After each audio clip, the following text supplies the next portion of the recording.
자, 어디를 볼 거냐면,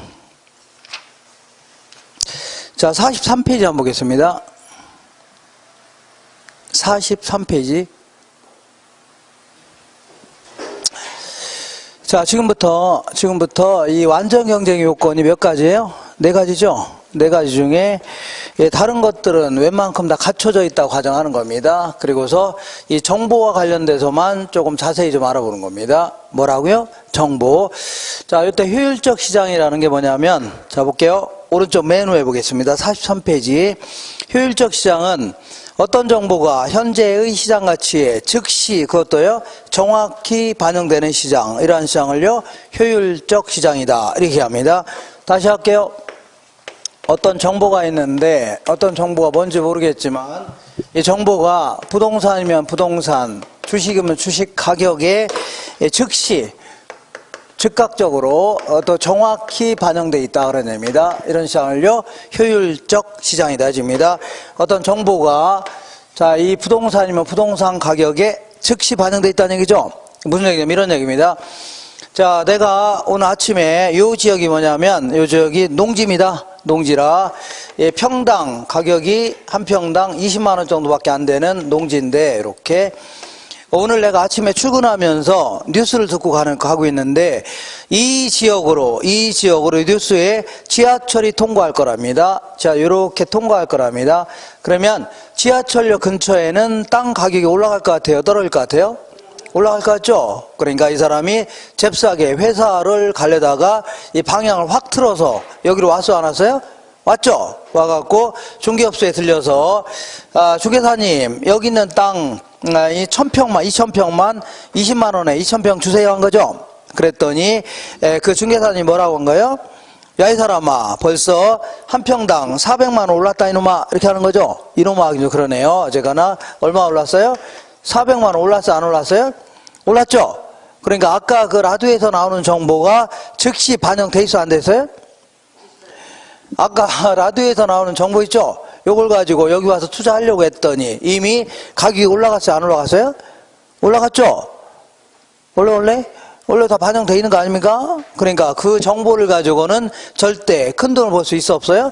없다입니다. 자, 지금부터 큰 돈을 다른 말로 초과이윤이라 할게요. 큰 돈을 벌 수 있어, 없어요? 없다는 얘기입니다. 그죠? 이미 왜 이런 형태가 발생하냐면, 이거는 수요 공급 이론을 좀 공부했을 때 이해가 됩니다. 이거 아까도 했었는데, 수요와 공급이 만나는 점에서 균형 가격과 수량이 딱 결정되어 있었는데, 요 지역으로 지하철이 통과할 거랍니다. 그죠? 지하철이 아직 들어오지도 않았는데 통과할 거래요. 그러면 요 주변 지역에 땅 가격이 올라갈 걸로 예상되죠? 그러면 올라갈 걸로 예상되니까 우리 같은 사람들은 지금 사는 게 나아요? 올라간 다음에 사는 게 나아요? 그럼 당장 살려고 하죠? 그러니까 수요가 막 증가한다 그런 얘기입니다. 이렇게 이거 했었죠? 자, 이번에는 공급자 입장에서, 땅 주인 입장에서는 땅 가격이 올라갈 거라는 거를 동네 사람 누구라도 한 명이 들었어요, 안 들었어요? 들었겠죠? 그러면 동네 사람한테 얘기할 거 아닙니까? 아, 우리 동네 지하철 들어오는데 얘기했겠죠? 그러면 땅 가격이 올라갈 걸로 예상되죠? 그럼 지금 파는 게 나아요? 올라간 다음에 파는 게 나아요? 올라간 다음에 팔려고 하죠? 그러면 지금은 팔려고 내놓은 것도 다 걷어들이려고 하는 거 아닙니까? 그죠? 그래서 오히려 공급이 감소하기 시작합니다. 그러면서 가격이 급등할 수 있죠? 그러니까 요 얘기가 아까 라디오에서 나온 정보가 즉시 이게 반영할 수 있다는 얘기죠? 이런 시장을 뭐라고요? 효율적 시장이다 해줍니다. 이해가 되겠죠? 효율적. 자, 그러면 자, 이 효율적 시장은 어떤 정보가 즉시 반영되는 이러한 시장인데, 그것도 정확히 반영된 시장인데, 이때 어떤 정보가 뭐냐, 여기에 따라서 크게 이제 이렇게 구분할 수 있습니다.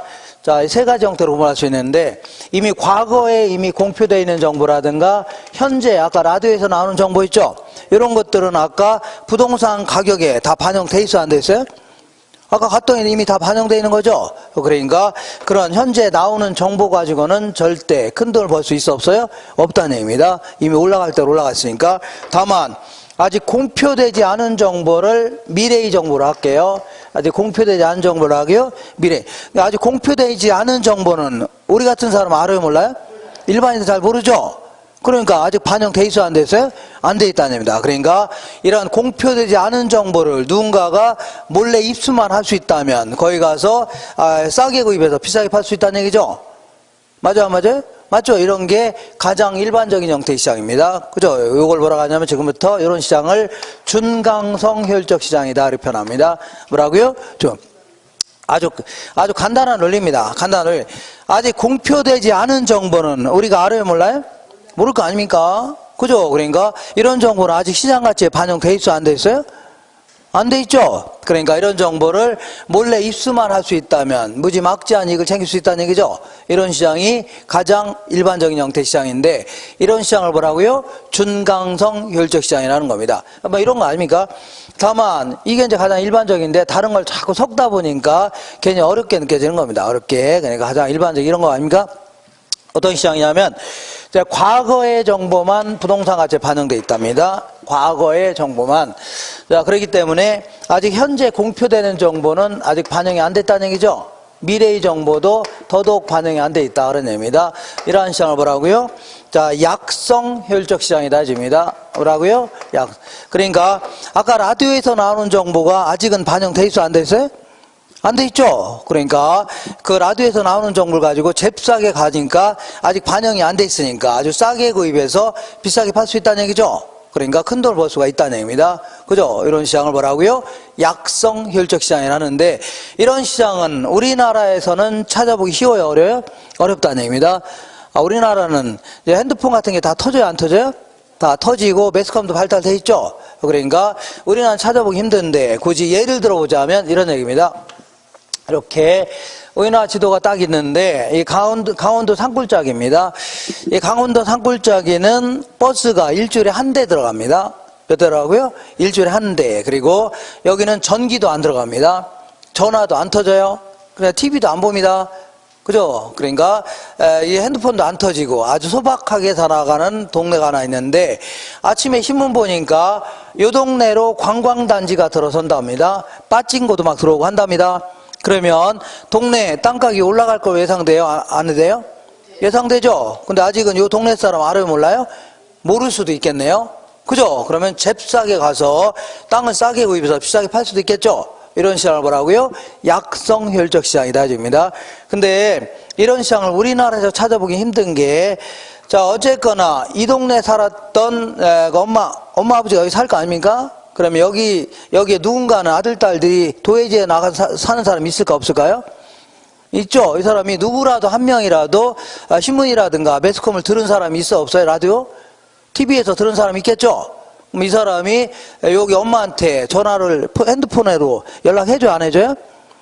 해주겠죠? 엄마 우리 동네 관광단지가 개발됐는데 그러면 엄마가 팔으려고 안 팔려고요? 안 팔려고 하겠죠? 그러니까 우리나라에서는 이런 시장은 찾아보기 쉬워요? 어려워요? 어렵다는 얘기입니다. 아프리카 오지라든가 이런 데서나 찾아볼 수 있겠네요. 자, 그래서 어쨌거나 이런 시장에서는 자, 여기 약성에서는 뭐라고요? 미래정보 에이 뭐 하는 거예요 여기? 자, 뭐 하는 거예요 지금? 현재의 정보인데 자, 약성에서는 현재나 미래의 정보, 중강성에서는요 미래 정보가 있다면 큰 돈을 벌 수 있어 없어요?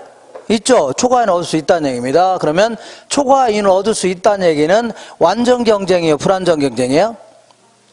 자, 다른 조건을 갖췄다는 가정하에 얘는 뭐라고요? 불완전 경쟁 시장이 되는 겁니다. 뭐라고요? 불완전 경쟁 시장이다.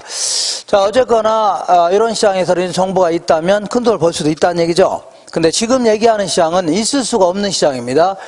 있지도 않은 시장을 뭐하러 설명하냐? 이거는 다른 시장하고 비교해보기 위해서 한번 만들어 본 시장입니다. 아주 기가 막힌 시장인데 어떤 시장이냐면 과거의 정보라든가 현재 공표되는 정보뿐만 아니라 미래의 정보, 그러니까 아직 공표되지 않은 정보마저도 모조리 시장 가치에 반영되어 있다는 얘기입니다. 이게 무슨 얘기냐면 앞으로 공표되지 않은 정보 있죠? 아직 공표되지 않은 정보도 다 시장 가치에 반영되어 있다는 얘기는 공표되지 않은 정보도 다 알고 있다고 가정하는 겁니다. 그러니까 정부가 어떤 지역이 개발된다고 발표도 안 했죠? 그래도 다 알고 있다고 가정하는 겁니다. 그래도 뭐라고요? 다 알고 있다고 가정하는 겁니다. 이런 식으로 뭐라고요? 이거를 강성효율적 시장이라는 겁니다. 있을 수가 있어 없어요? 없습니다. 무슨 귀신입니까? 정부에서 어떤 지역이 개발된다고 발표도 안 했죠? 발표도 안 했죠? 근데도 다 알고 있는 겁니다. 있을 수 있어 없어요? 없다는 얘기입니다. 이거는 이제 이런 시장을 뭐라고요? 강성 효율적 시장이다 이겁니다. 그래서 이거 한번 만들어 본 시장입니다. 뭐라고요? 강성. 자, 이렇게 해서 이런 시장은 이거는 이제 다른 조건이 갖춰져 있다는 가정하에 정보만 가지고 따졌을 때 완전 경쟁 시장에 부합되는 시장이다 이렇게 표현합니다. 완전 경쟁 시장에 뭐라고요? 왜 부합이냐? 다른 요건 때문에 초과인을 얻으면 안 되겠죠? 그러니까 다른 조건을 갖춰졌다는 가정하에 정보만 가지고 따졌을 때 뭐라고요? 완전 경쟁에 부합되는 시장이다. 이렇게 정리하시면 됩니다. 여기 이제 가장 기본적인 논리입니다. 아시죠? 어렵게 생각하지 마시고. 자, 이런 얘기입니다. 아직 공표된 정보 정도는 다 우리가 알아요, 몰라요? 아니까 시장가치에 반영돼 있겠죠? 근데 공표되지 않은 정보는 일반인들은 알아요, 몰라요? 모르니까 이걸 몰래 입수한 자들이 무지막지한 이익을 챙길 수 있다는 얘기죠. 이렇게 하시면 됩니다. 자, 여기서부터 이제 살점을 붙여나가는데 이렇게 볼게요. 이 과거의 정보를 분석하는 방식, 이걸 뭐라고 하냐면 요거를 기술적 분석이다 이렇게 표현합니다. 무슨 분석이라고요? 기술적 분석. 자, 보통 이제 뭐 주가 흐름 같은 거, 과거의 역사적 주가 흐름 같은 거 있죠? 요걸 좀 분석해서 투자 결정에 반영하겠다는 얘기죠. 이런 걸요 기술적 분석이다 해줍니다. 이런 거 추세 분석 같은 게. 그다음에 현재까지 공표된 정보를 분석하는 거 있죠. 이걸 뭐라고요? 기본적 분석이다 해줍니다. 뭐라고요? 기본적. 과거의 정보뿐만 아니라 현재 라디오에서 나오는 정보 있죠. 예를 들어서 자, 어떤 기업이 재무제표를 공시했다. 그러면 나름대로 분석해 볼 수 있어 없어요? 이런 걸 기본적 분석이라는 겁니다. 어떤 기업이 중국으로 요번에 공장을 진출하겠답니다. 그러면 어떤 경제적 효과가 있는지 나름대로 분석해 볼 수 있어 없어요? 있죠. 이런 걸 뭐라고요? 기본적 분석이라는 겁니다. 근데 요거 아주 자주 물어보는데 상당히 헷갈려 하십니다. 요번 기회에 한번 잘 정리해 보세요.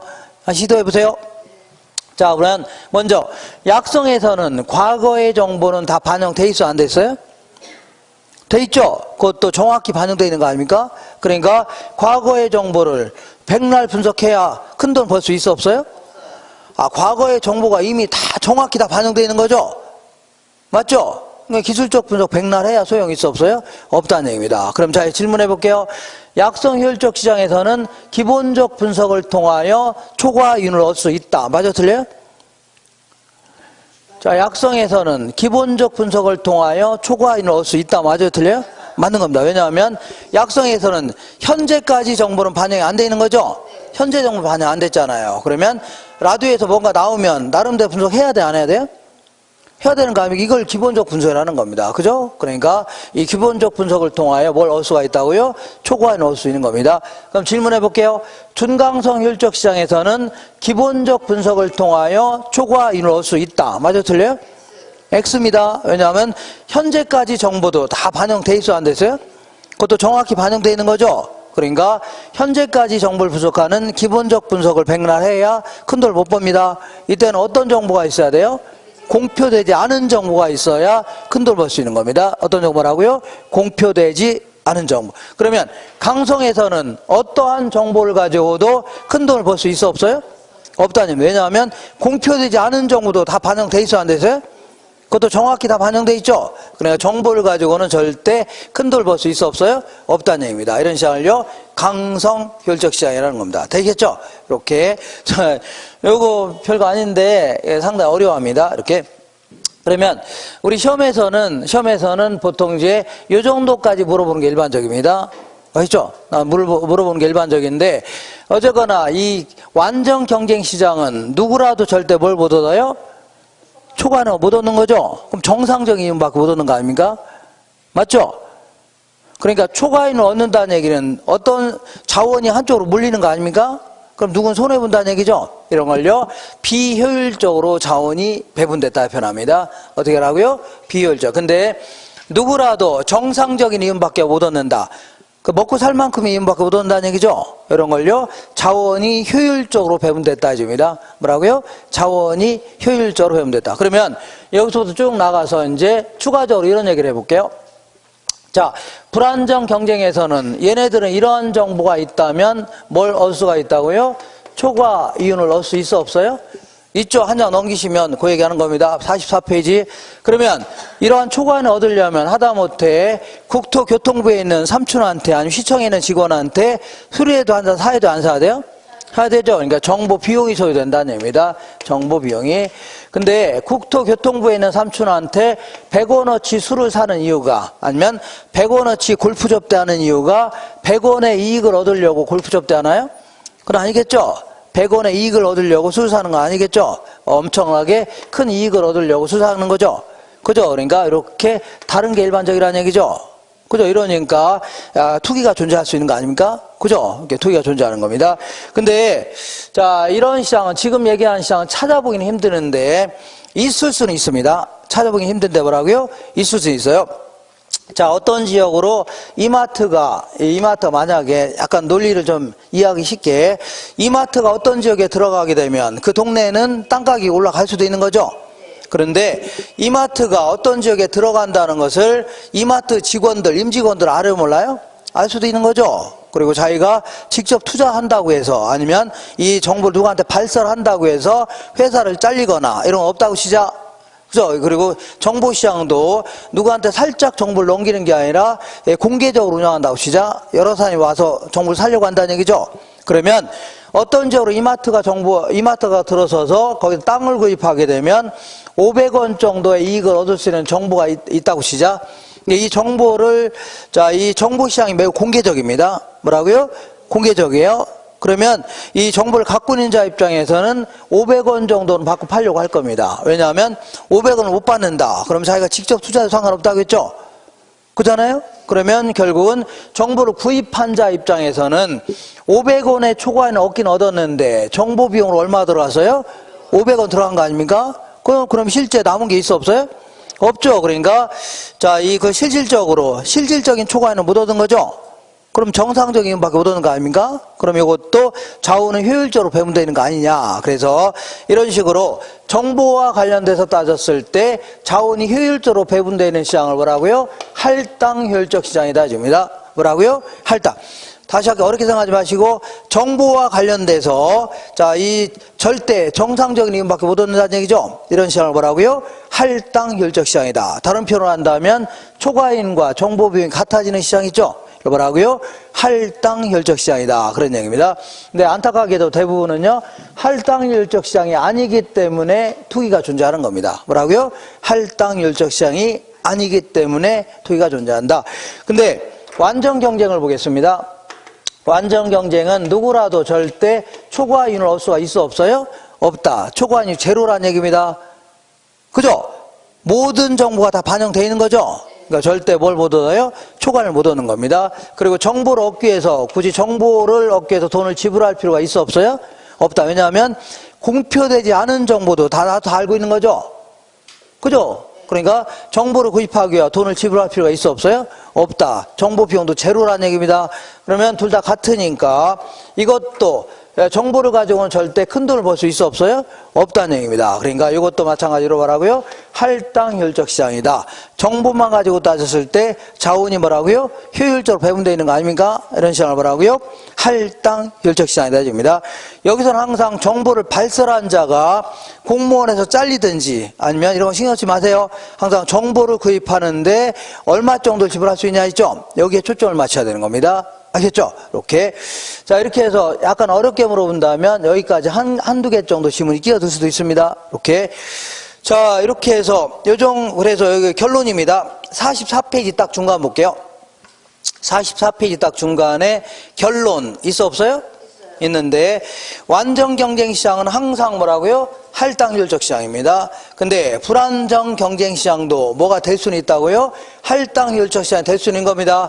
정보 비용과 초과인이 같다 하면 할당 효율적 시장이 될 수도 있습니다. 되기는 힘들지만. 그다음에 정보 비용이 존재하는 이유는, 자, 우리 완전 경쟁에서는 정보 비용이 존재해요, 안 해요? 안 하죠. 그러니까 불완전 경쟁이기 때문에 정보 비용이 존재하는 겁니다. 그 다음에 투기가 발생하는 이유는 불완전 경쟁이라도 이런 시장일 경우는 투기가 존재할 수 없는 겁니다. 뭐라고요? 할당 효율적 시장이 아니기 때문에 누군가가 몰래 정보를 싸게 구입할 수 있으니까 뭐가 존재한다고요? 투기가 존재하는 겁니다. 이해가 되겠나요? 이렇게. 그래서 여기서부터 여기까지 이렇게 정리가 되셔야 됩니다. 조금. 자, 그래서 문제를 통해서 확인해 보겠습니다. 85페이지 볼게요.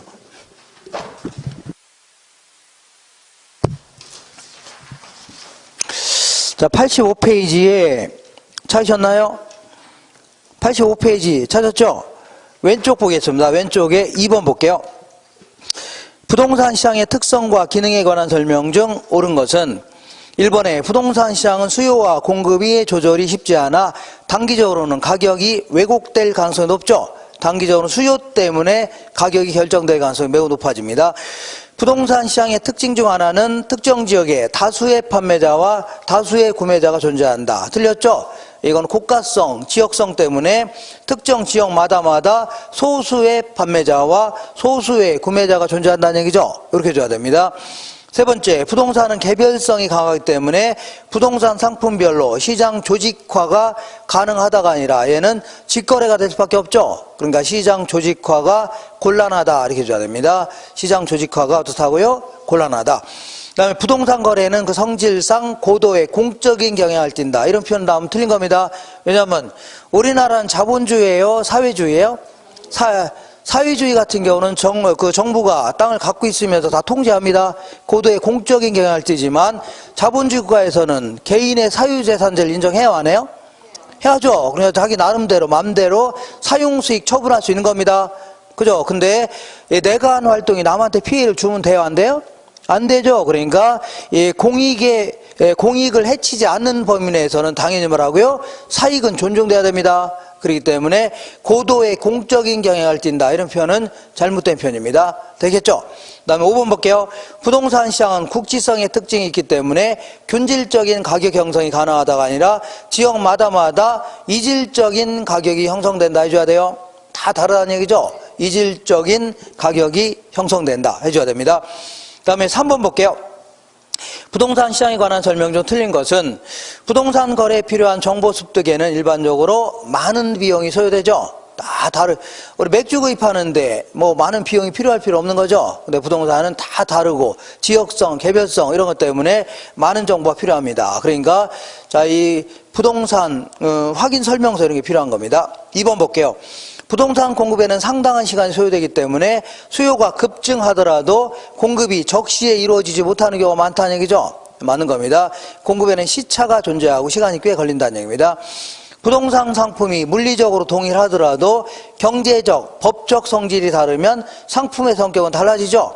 그러니까 똑같이 생긴 아이파크 아파트라 하더라도 이 지역은 지하철이 들어와 있고 이 지역은 쓰레기 매립장이 들어왔다. 그러면 이게 훨씬 더 비싸겠죠. 그 다음에 똑같은 땅이라 하더라도 똑같이 100평이라 하더라도 얘는 일반적인 땅이고 얘는 그린벨트 땅이다. 그럼 이게 훨씬 더 싸겠죠. 이런 식으로 경제적, 법적 성질이 다르면 성격 자체가 달라지는 겁니다. 그 다음에 4번에 부동산은 고가이기 때문에 자금 조달 가능성이 시장 참여에 영향을 미친다는 얘기죠. 자금 조달이 쉽냐, 쉽게 빌릴 수 있냐 이런 거에 따라서 시장 참여에 많은 영향을 줄 수 있는 겁니다. 부동산 경기가 상승 국면에 접어들면 상승 국면일 경우에는 가격도 일반적으로 올라간다고 했죠? 올라가죠? 그러면 아닌가요? 아까 상승 국면, 회복이라든가 상향시장을 얘기합니다. 그러면 가격도 올라가죠? 그러면 매도자는 나중에 팔려고 하는데 매수자는 얼른 구입하려고 하죠? 그러니까 매도자가 그 시장을 지배할 수밖에 없는 겁니다. 그래서 부동산 경기가 상승 국면에 들어서면 시장은요, 구매자 주도 시장이 아니라 판매자 주도 시장 혹은 매도자 주도 시장으로 바뀝니다. 그렇게 해줘야 돼요. 한 장 넘겨보겠습니다. 87페이지. 자, 87페이지가 아니라 87페이지 조금 이따 하기로 하고 89페이지 보겠습니다. 89페이지. 시장의 효율성에 관련된 설명이다. 가장 옳은 것은 약성 효율적 시장에서는 시장 참여자들은 자, 약성에서는 과거의 정보는 다 반영돼 있어 안 됐어요? 돼 있죠. 근데 현재 정보는 반영돼 있어 안 됐어요? 안 돼 있으니까 현재까지 정보를 분석하는 걸 뭐라고요? 기본적 분석을 하는 겁니다. 그럼 기본적 분석을 통하여 큰 돈을 벌 수 있다는 얘기죠. 이렇게. 1번 약성효율적 시장에서는 시장 참여자들은 기본적 분석을 통하여 초과인을 얻는 것은 가능하다. 맞는 겁니다. 2번 볼게요. 준강성 효율적 시장에서는 시장 참여자들의 현재 공표되는 정보를 이용한다면, 자, 얘는 현재까지 정보는 다 반영돼 있어 안 됐어요? 돼 있죠. 그러니까 현재까지 정보를 분석하는 걸 기본적 분석이라고 하는 거 아닙니까? 이걸 통해서는 절대 큰 돈을 못 법니다. 그러니까 현재 공표되는 정보를 이용한다면 초과인을 얻을 수 있다가 아니라 없다 해줘야 됩니다. 세 번째, 강성에서는 어떠한 정보도 이미 다 반영돼 있어 안 돼서요? 공표되지 않은 정보마저서 다 반영되어 있는 거죠. 그러니까 어떤 정보를 가지고도 절대 뭘 못 얻어요? 초과를 못 얻는 겁니다. 읽어볼게요. 강성효율적 시장에서는 시장 참여자들은 공표되지 않은 정보가 있다면 초과인을 획득할 수 있을 것이다 아니라 공표되지 않은 정보가 있다 하더라도 초과인은 획득할 수 없습니다. 알겠죠? 그러니까 어떤 정보로도 초과인을 못 얻는 겁니다. 강성효율적 시장이라도 시장 참여자들은 초과인을 얻기 위하여 정보 비용이 지불된다. 틀렸네요. 얘네들은 공표되지 않은 정보마저도 다 반영되어 있는 거죠. 그러니까 정보를 얻기 위해서 돈을 지불할 필요가 있어 없어요? 없다입니다. 정보 비용이 제로입니다. 지불할 필요가 없는 겁니다. 부동산 시장이 불안정 경쟁 시장이라면 할당효율적 시장이 될 수가 없다가 아니라 불안전 시장이라도 할당효율적 시장이 될 수는 있어 없어요? 있다. 정보시장이 아주 매우 공개적으로 운영한다면 될 수도 있다는 얘기입니다. 한 장 넘겨볼게요. 자, 몇 장을 넘겨볼게요. 자, 92페이지 한번 보겠습니다. 92페이지 1번 보겠습니다. 1번. 부동산 시장의 효율성에 관련된 설명 등 옳은 것은 부동산 시장은 대부분 강성 효율적 시장이며 시장 참여자들은 초과인을 누릴 수가 없다. 틀렸네요. 대부분은요, 준강성 효율적 시장입니다. 뭐라고요? 준강성. 그렇기 때문에 시장 참여자들은 공표되지 않은 정보가 있다면 초과인을 누릴 수 있습니다. 초과인을 누릴 수 있다 해줘야 됩니다. 2번 볼게요. 강성효율적 시장에서는 이미 모든 정보가 가격에 반영되어 있으므로 투자 분석만 잘하면 초과인을 얻을 수 있다가 아니라 아무리 모든 정보가 반영되어 있기 때문에 백날 분석해도 초과인을 얻을 수 없는 겁니다. 어떤 정보로도 뭘 못 얻어요? 초과인을 못 얻는 겁니다. 이렇게. 그 다음에 어떠한 형태의 효율적 시장이 부동산 시장에 존재하는가는 나라마다 비슷한 게 아니라 다르겠죠. 아무래도 선진국 같은 경우는 좀 위쪽으로 좀 올라가고 후진국은요 밑으로 내려가네요. 후진국은 좀 올라갈 수 있죠. 이렇게. 그 다음에 효율성의 정도도 거의 같다가 아니라 다르다 해줘야 됩니다. 그죠? 매스컴이 어느 정도 발달되어 있냐 이런 거에 따라 다른 겁니다. 그 다음에 과거의 정보에 대한 분석을 기술적 분석이라는데 약성에서는, 자 보세요. 약성에서는 과거의 정보는 반영돼 있어 안 돼 있어요? 돼 있죠. 이것도 정확히 반영되어 있는 거 아닙니까? 그러니까 과거의 정보를 분석하는 걸 뭐라고요? 기술적 분석이라는데 기술적 분석을 통해서는 절대 뭘 못 얻어요? 큰 돈을 못 버는 겁니다. 이렇게. 자, 다시 읽어볼게요. 과거의 정보에 대한 분석을 기술적 분석이라고 하는데 약성 효율적 시장에서는 기술적 분석을 통해서는 초과인을 얻을 수가 없다는 얘기죠. 맞습니다. 5번 볼게요. 준강성 효율적 시장은 새로운 정보가 공표되는 즉시 가격에 반영되는 시장으로 공표된 자료를 토대로 투자 분석한다면 초과인을 얻을 수 있어 없어요? 없습니다. 왜냐하면 현재까지 정보는 다 반영되어 있는 거죠. 그러니까 이미 공표된 정보를 가지고 분석해봐야 백날 소용이 있어 없어요? 없습니다. 공표되지 않은 정보가 있어야 초과인을 얻을 수가 있는 겁니다. 되겠죠?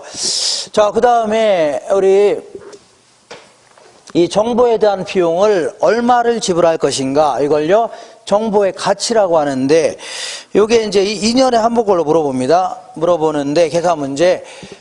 다만 작년에 이미 물어봤기 때문에 올해 또 물어볼 가능성은 많지는 않습니다. 그래도 한번 풀어볼게요. 자, 2번 보겠습니다. 2번. 1년 후에 우리 같은 사람은 확실한 정보를 갖고 있어요? 불확실한 정보를 갖고 있어요? 매우 불확실한 정보를 갖고 있다는 얘기죠. 네, 이 국토교통부에는 삼촌 같은 경우는 확실한 정보를 갖고 있을 수도 있겠네요. 근데 여기서 조심할 것은 이 공무원이, 국토교통부에는 삼촌이 정보를 발설한다고 해서 공무원에 잘리든 아니면 깜빵에 가건 그건 신경 쓰지 마세요. 이건 순전히 우리 입장에서 정보에 대한 비용을 얼마를 지불할 것이죠? 얼마를 지불할 건가? 여기에 초점을 맞추는 겁니다. 알겠죠? 어디에? 여기에 초점을 맞추는 겁니다. 그래서 1년 후에 2번 볼게요. A지역에 공단이 조성될 확률은 50%랍니다. 그럼 조성이 안 될 확률은 몇 프로예요? 50%입니다. 이 경우에 토지 가치는 3,850만 원이 될 것으로 추정된다. 또한 공단이 조성되지 않으면요 2,750만 원에 불과할 걸로 추정된답니다. A지역 소재 부동산의 구입 여부를 검토하고 있는 사람 입장에서 1년 후에 공단이 확실하게 조성된다는 정보를 입수하는 데 지불할 수 있는 최대한의 금액은 얼마인가? 이거를요 정보에 대한 대가다. 정보에 대한 비용이라는데 요구 수익률이 10%입니다. 우리 같은 사람은 이렇게 볼게요. 나중에는 이거 금방 풉니다. 금방 푸는데 지금은 논리적으로 자꾸 알고 계셔야 돼요. 자, 앞으로 공단이 조성될런지 공단이 조성이 안 될런지 알아요 몰라요? 모르죠. 그러니까 공단이 조성된다면 1년 후에 3,850만 원 정도 될 거랍니다.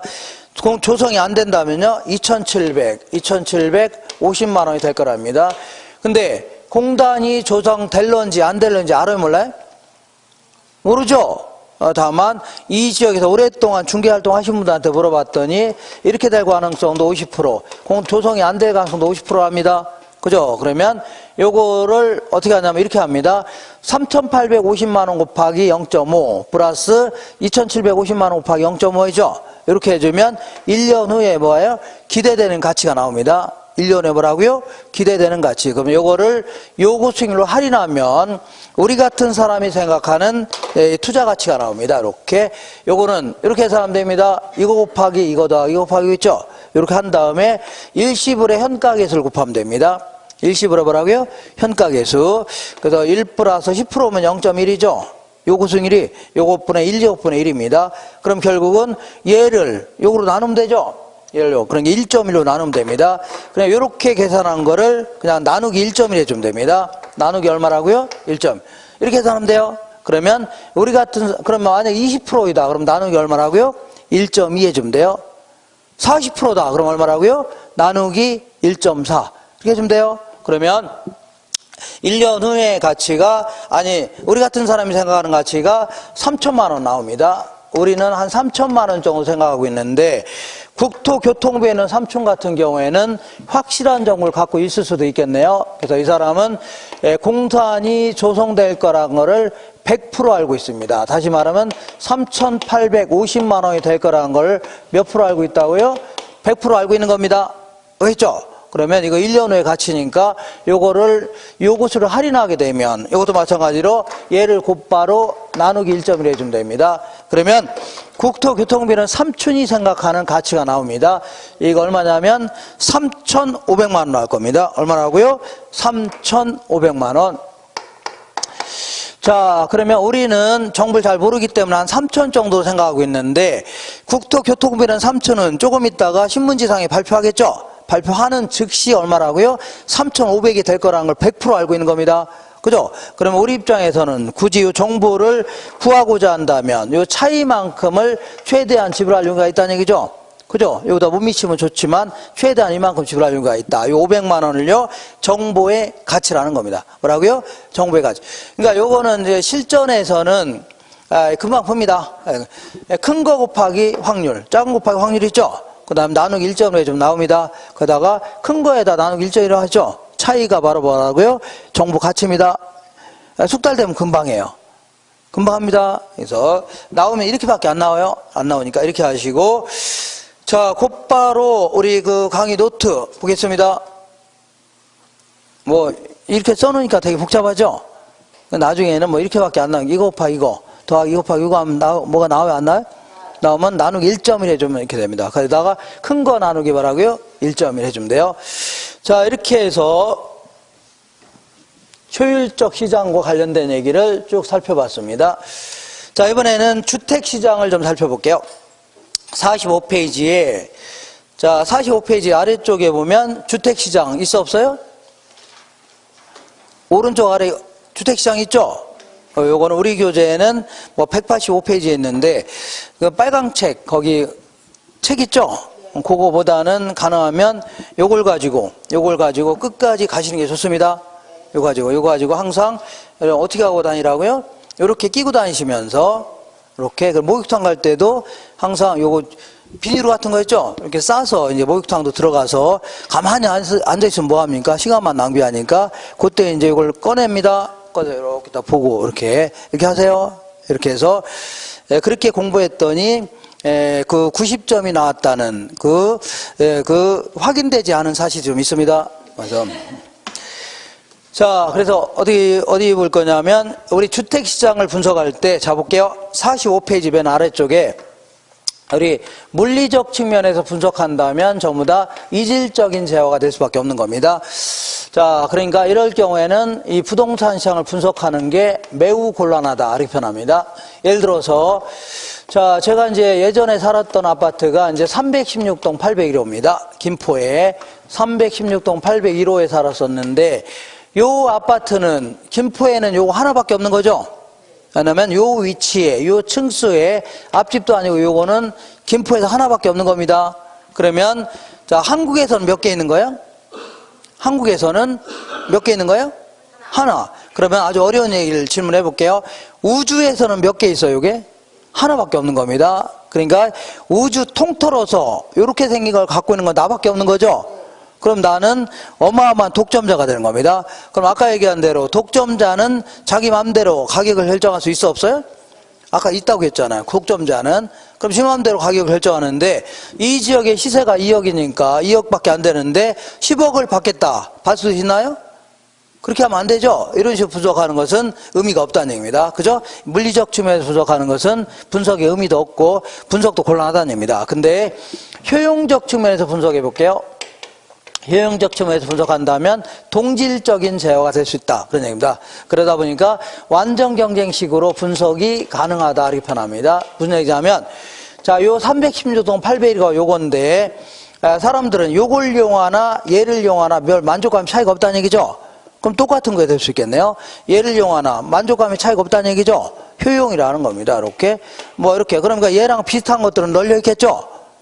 그죠? 그러면 결국은 이런 부동산은 똑같은 거니까 다수의 공급자하고 다수의 수요자가 만나서 시세가 결정될 수 있죠. 2억.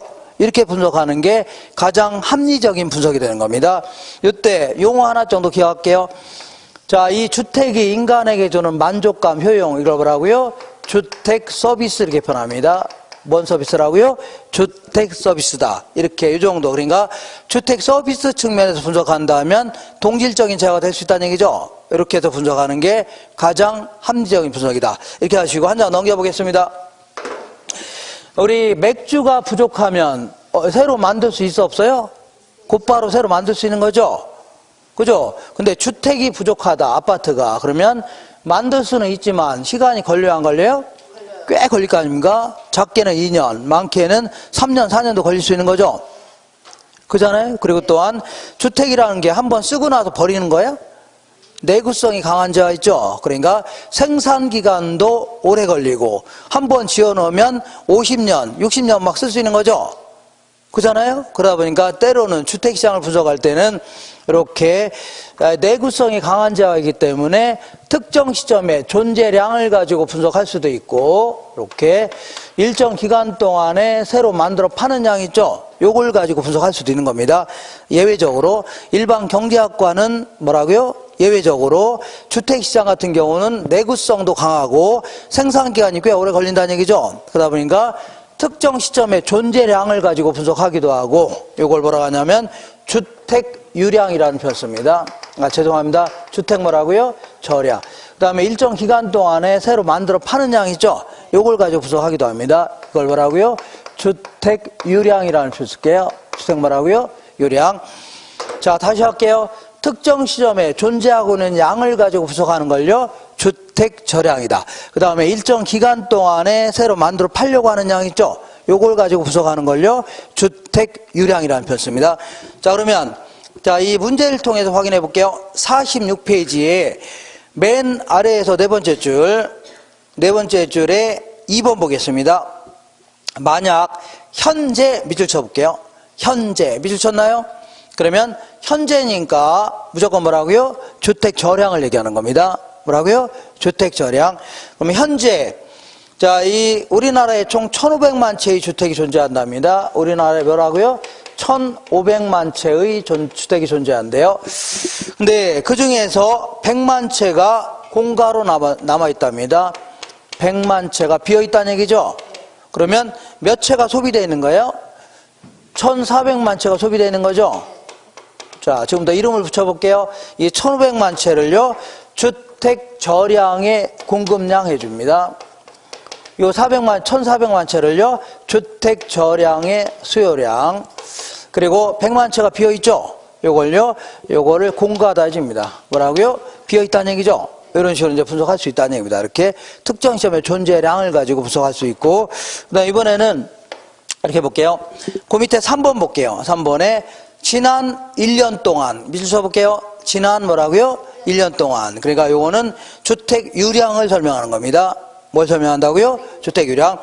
자, 지난 1년 동안에 공급된 주택수가 50만 채였답니다. 50만 채를 새로 만들어 팔려고 했는데, 자, 그 중에서 미분양된 주택이 5만 채랍니다. 5만 채가 분양이 안 됐답니다. 그러면 50만 채 중에 5만 채가 분양이 안 됐으니까 몇 채가 소비된 거예요? 45만 채가 소비된 거네요. 자, 이름을 붙여볼게요. 자, 이 50만 채를 뭐라 하냐면 주택 유량의 공급량 해줍니다. 그 다음에 이 45만 채를요, 주택 유량의 수요량 해줍니다. 그리고 1년 동안에 5만 채가 분양이 안 됐네요. 이걸요, 미분양됐다 해줍니다. 뭐라고요? 미분양됐다. 이렇게 해서 이런 식으로 해서 주택시장을 분석한 다음에 나중에 뭐 필요로 하는 양 같은 거 있죠? 이런 걸 쭉 따져볼 수도 있겠네요. 이런 식으로 분석하는 걸요, 이걸 주택시장 분석이다 해줍니다. 이 정도 하시고, 자, 이번에는 그러니까 어렵게 생각하지 마시고 저기다 탁탁 한번 집어넣어 보세요. 연습해 보시면 됩니다. 그 다음에 이번엔 이런 얘기를 해볼게요. 우리나라 이게 주택시장 전체의 주택시장입니다.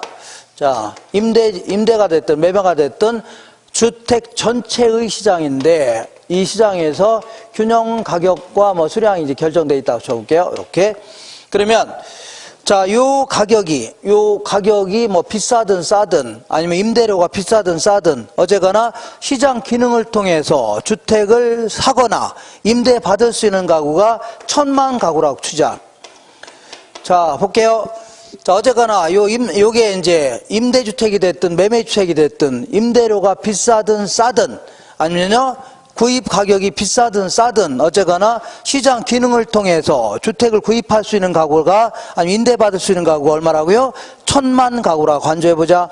근데 우리나라 전체 가구는 1,500만 가구랍니다. 그러면 나머지 500만 가구는 시장 기능을 통해서는 집을 구입할 수 없거나 아니면 빌릴 수도 없는 가구가 있다는 얘기죠. 극빈층들, 아주 극빈층들은 하루하루 먹고 살기 힘든 사람들이 있어 없어요? 있을 거 아닌가. 이런 분들을 방치해 놓고서 이게 바로 성공한 사회냐 이렇게 할 수는 없다는 얘기죠. 그러면 이걸 어떤 형태로는 정부가 이제 이걸 개입해 갖고 해결해야 되겠죠. 이런 가구, 그죠? 그거 굶어 죽게 할 수는 없는 거 아닙니까? 겨울철에 그 추운 데 가서 나가 살게 할 수는 없는 거죠. 그러니까 정부 어떤 형태로든 임대를 좀 지원해 준다든가 공공 임대 아파트 지어서 공급하거나 이렇게 해줘야 되겠죠. 이렇게. 그래서 지금부터 자, 요걸 뭐라고 하면 주택 소요 개념이다 이런 겁니다. 뭐라고요? 주택 소요. 요거는요, 시장 기능을 통해서 해결할 수 있다는 얘기죠. 뭐라고요? 주택 수요 개념이라는 겁니다. 뭐라고요? 주택 수요. 자, 볼게요. 자, 주택 수요라는 것은 지금까지 수요 공급 이론에서 공부한 겁니다. 자, 이거는 경제상의 개념으로 구매력을 갖춘 유효 수요를 얘기하는데, 이건 돈 좀 있는 사람이죠? 이런 사람을 대상으로 한 개념을요, 주택 수요라는 겁니다. 근데 소요는요, 오른쪽에 사회 정책적으로 필요로 한 양 있죠? 요걸 얘기하는 겁니다. 요거는 주로 이제 무주택자, 특히 극빈층을 대상으로 한 개념을 뭐라고요? 주택 소요라는 겁니다. 누굴 대상한다고요? 극빈층을 대상으로 하는 개념인데, 요거는 정부가 직접 나설 수밖에 없는 겁니다. 이렇게 해줘야 돼요. 자, 이렇게 해서 요 용어 정도 정리하시고, 자, 지금부터 여과 현상이라는 걸 공부할 겁니다. 주거 분리와 여과 현상이다. 이런 것들.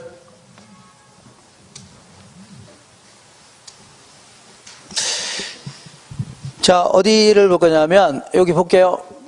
이렇게 볼게요. 이렇게 본다면, 이 동네마다 이렇게 어떤 경계를 사이에 두고 이렇게 이 경계가 뭐 8차선 도로가 될 수도 있고 아니면 강이 될 수 있고 뭐 어떤 철로가 될 수 있는데 어쨌거나 어떤 경계를 사이에 두고 이런 동네는요 이 저소득층이 거주하고 있고 이런 동네는요 고소득층이 거주하고 있다는 얘기죠.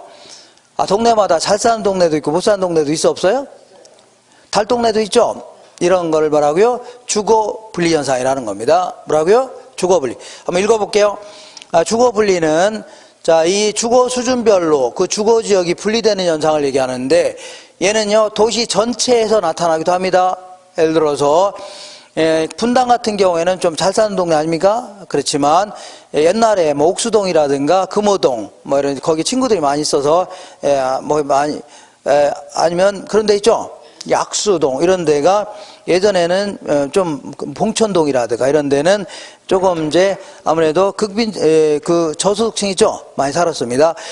도시 전체에서 나타나기도 하고 근린 지역에서 나타날 수 있다는 얘기죠. 바로 옆 동네에서도 발생할 수 있는 겁니다. 하다못해 어떤 지역을 재건축하게 되면 이익이 생길 수 있죠. 그래서 재건축 초과이익 환수에 관한 법률에 따라서 이 초과이익에 대해서 상당 부분을 정부한테 지급해야 되는데 어떤 식으로 지급하라고 하냐면 아파트 지어서 이걸 정부한테 기부 체납하라고 합니다. 한두 동 지어서 이렇게 기부 체납하라고 합니다. 그러면 여기에다가는 극빈층들을 임대를 시킵니다. 그죠? 그러면 같은 아파트 단지 내에서도 잘 사는 사람들, 못 사는 사람이 있다는 얘기죠. 이런 식으로 분리될 수 있는 겁니다. 자, 그러면 볼게요. 왜 이 동네는 전체적으로 고가주택으로 계속 남는 거고 이 지역은요 전체적으로 저가주택으로 남나 그런 얘기죠. 무슨 얘기 하겠네? 그러니까 이런 얘기입니다. 이 지역은 자, 이 한 15억이나 20억 정도 되는 고급 주택촌입니다.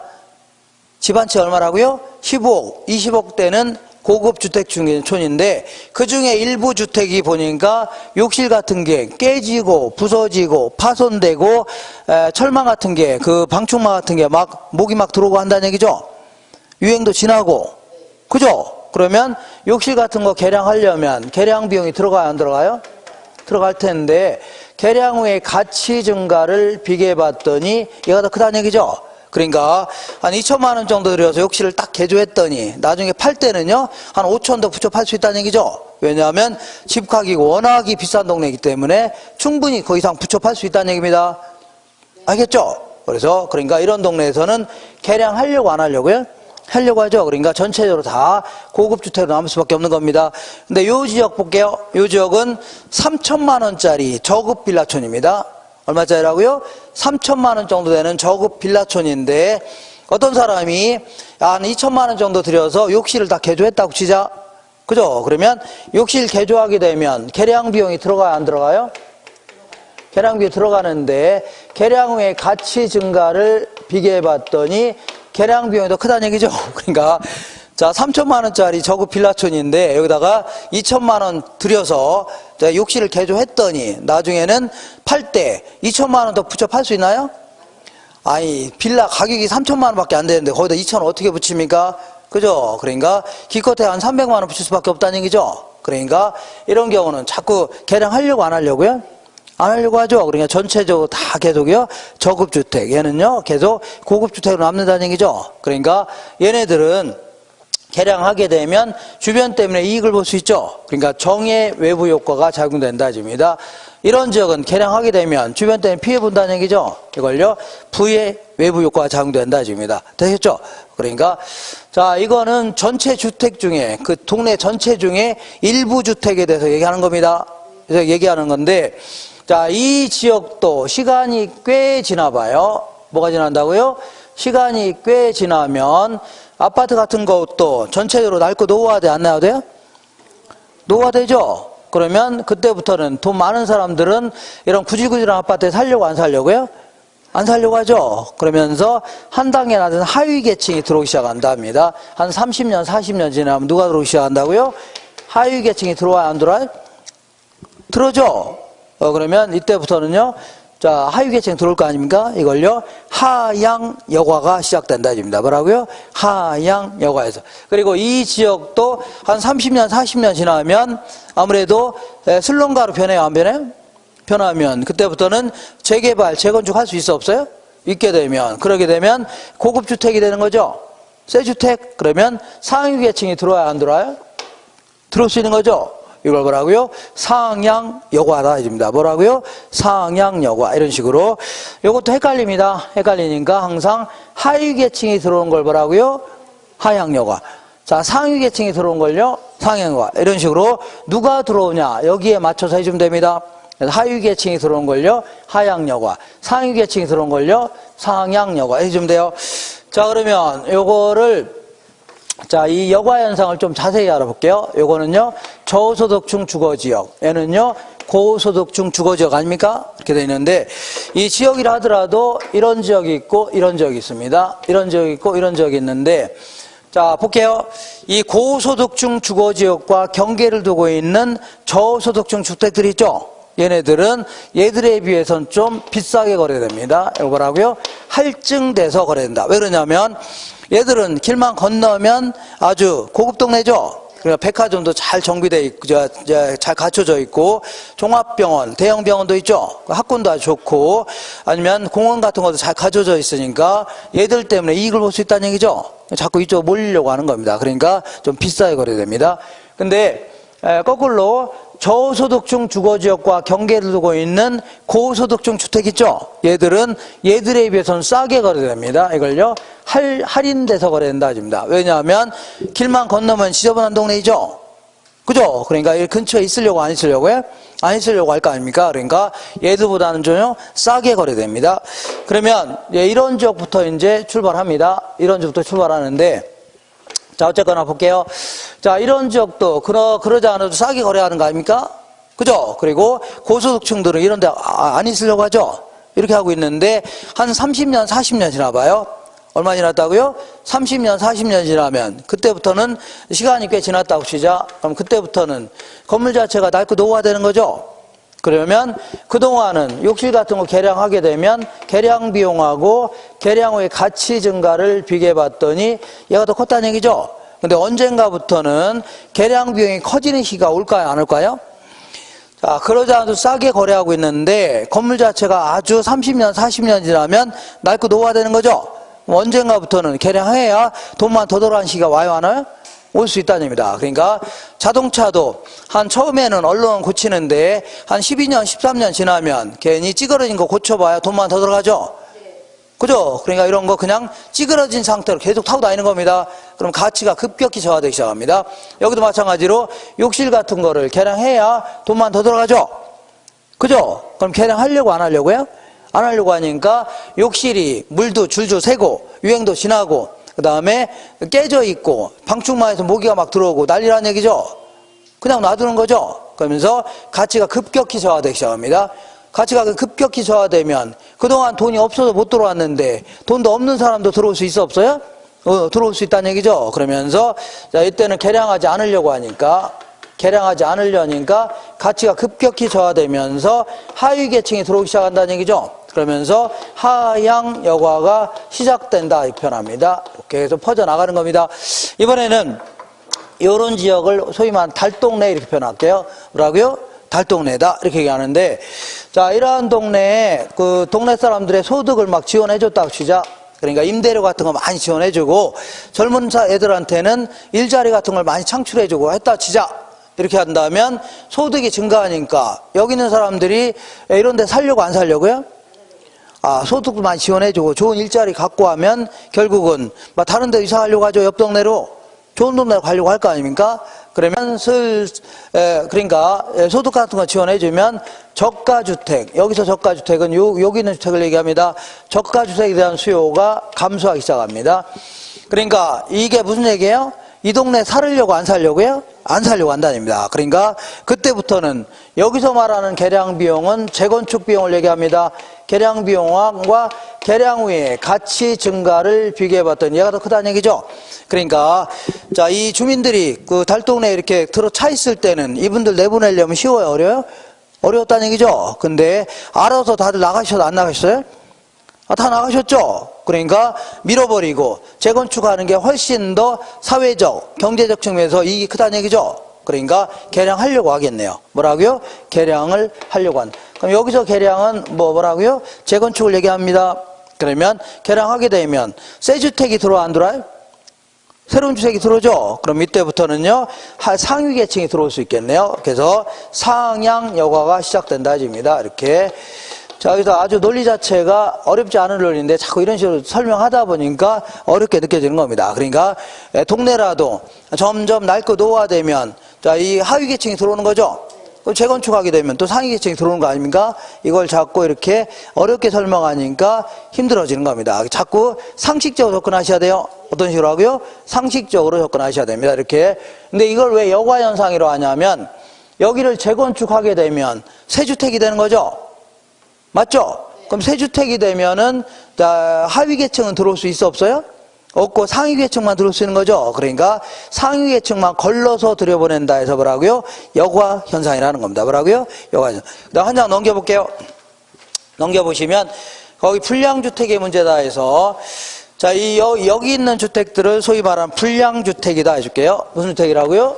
달동네 주택을 불량주택이라는데 왜냐하면 안전에도 문제가 있고 위생에도 문제가 있다는 얘기죠. 그러니까 우리 홍수나고 태풍 불고하면 여기 있는 사람이 피해보는 거 아닙니까? 그리고 쓰레기 분리수거 이런 게 제대로 안 되니까 위생에도 문제가 있는 거 아닙니까?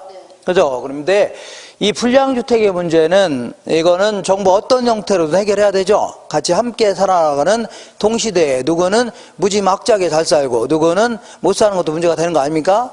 그래서 그러면 이거를 달동네를 보상금 주고 보상금 주면서 쫓아냈다는 얘기죠. 그러면서 재건축하겠다, 재개발하겠다 그럴 경우는 이 사람들은 이런 식으로 해결하게 되면 이 사람들은 보상금을 많이 받아요, 못 받아요? 아니, 이 땅 가격이 얼마나 된다고 보상금 받습니까? 그 다음에 그리고 무허가 주택도 많죠. 그러니까 철거와 같은 수단을 통해서 보상해봐야 이분들은 갈 데가 있어 없어요? 없습니다. 그러면 또 다른 산 밑으로 모여드는 거죠. 해결책이 될 수 없는 겁니다. 그러면 누차 얘기하지만 여기 살고 있는 독거 노인분이 계신데 할아버지가 계신데 할아버지가 한 달 내내 폐지를 주워다가 여기다가 이제 고물상에 팔게 되면 한 달에 한 20만 원 벌 수 있다고 시작. 얼마 번다고요? 20만 원. 그러면 이거를 15만 원 정도는 월세 내야 돼, 안 내야 돼요? 내야 되겠죠? 그래 5만 원하고 남는 5만 원하고 정부에서 지원해주는 주거급여 같은 거 있죠? 이걸 가지고 근근히 생활을 한다고 치자. 근데 어떤 사람이 지나가다가 할아버지 왜 이렇게 거지 같은 집에 살아요? 그러면 할아버지가 이렇게 얘기할 겁니다. 야 이놈아 돈이 없어서 그런다 할 겁니다. 그잖아요? 그러니까 이 할아버지도 돈만 있으면 좋은 동네 가서 살고 싶어요? 안 살고 싶어요? 살고 싶죠? 그죠? 근데 왜 여기 살고 있냐면 이 15만 원 주고 살 수 있는 집이 필요하니까 존재하는 겁니다. 무슨 얘기 하겠네? 덜렁 15만 원 내고 살 수 있는 집이 필요하니까 존재하는 겁니다. 이해가 되겠죠? 그러니까 돈만 많이 생겨봐요. 그러면 다른 동네 이사 가요, 안 가요? 갈 수 있죠. 그러니까 이거는 자연스럽게 철거할 수도 있는 겁니다. 그러니까 이거는 결코 시장 실패가 아닙니다. 이거는 저소득이 문제지 결코 뭐라고요? 이거는 시장 실패가 아닙니다. 그러니까 이걸 해결할 수 있는 유일한 방법은 철거 같은 수단은 절대 해결 수단이 안 됩니다. 뭐가라고요? 소득만 지원해주면 자연스럽게 나가요, 안 나가요? 나갈 거 아닙니까, 그 동네? 그러면 그때 이제 밀어버리고 재개발하는 게 훨씬 더 이익이 크다는 얘기죠? 이렇게 하시면 됩니다. 자, 지금까지 한 거를 문제를 통해서 확인해 보겠습니다. 95페이지 볼게요. 95페이지 찾으셨나요?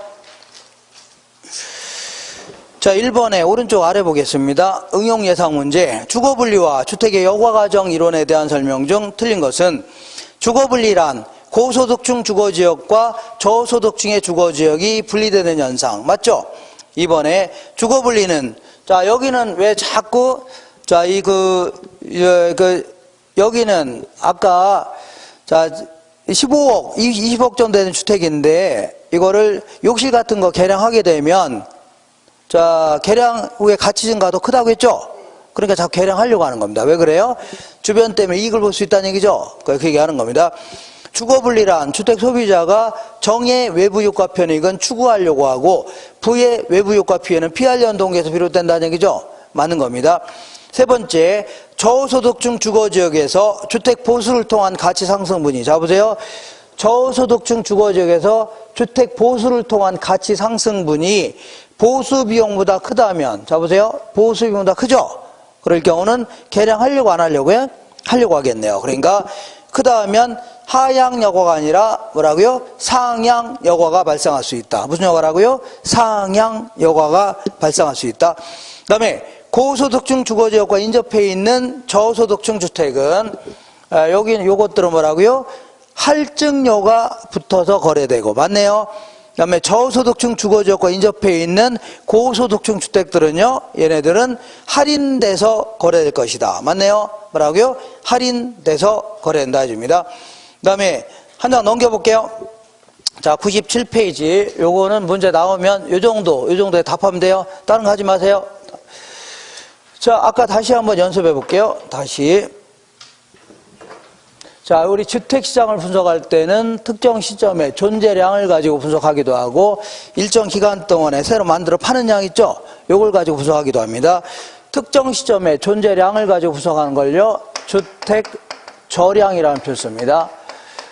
그 다음에 일정 기간 동안에 새로 만들어 파는 양을 가지고 분석하는 걸요, 주택 유량이라는 겁니다. 이렇게.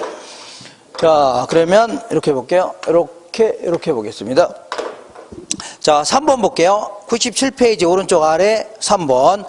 2018년 1월 1일 현재니까 뭐라고요? 주택 저량입니다. 주택 통계조사 결과 우리나라에 900만 호의 주택이 있답니다. 몇 호가 있다고요? 900만 호의 주택이 있는데 이렇게.